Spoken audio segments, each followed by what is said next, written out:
Halo geng, lama dah kita tak buat video kan. Hari ni kita berkumandang balik lah, kita datang. Okey geng, inilah view-view kedai kita. Kedai ni menawarkan kedai potong kereta ataupun lupuskan kereta korang.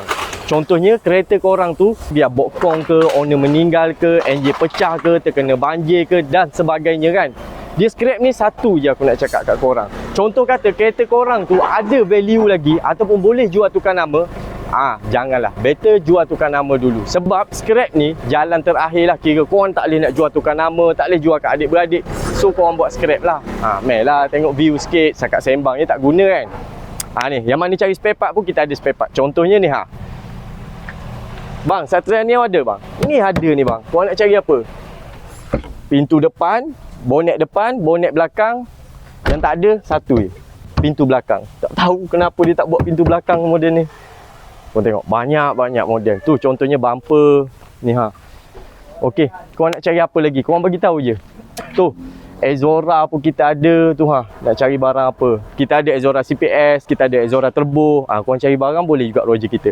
Macam biasalah geng, yang mana nak jual scrap ataupun nak cari spare part, boleh Roger kita. Resham Scrap. Dapat ke dapat? Dapat. Ciao dulu. Oh hai hai, Resham datang lagi. Kereta lama jangan biar mati. Owner pergi, enjin pun dah nyawa-nyawa. Gearbox jahanam, banjir buat drama.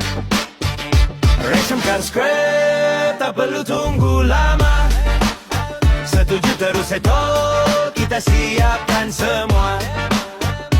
Oh hai hai, jangan jadi sarang ular. Towing pun package, tak payah nak gusar. Kel ke Selangor, area kita cover. Kereta buruk takkan biar bersandar. Bagi gambar, deal terus jalan. Tak perlu tunggu, kita datang ke depan. Halo saja kami, sentiasa ready. Jangan tunggu, jangan biar steady. Kereta lama takkan menangis lagi. Resham urus, selesai janji pasti. Resham Car Scrap, tak perlu tunggu lama. Setuju terus settle, kita siapkan semua. Oh hai hai, jangan jadi sarang ular. Towing pun package, tak payah nak gusar. Hey, oh hai hai, Resham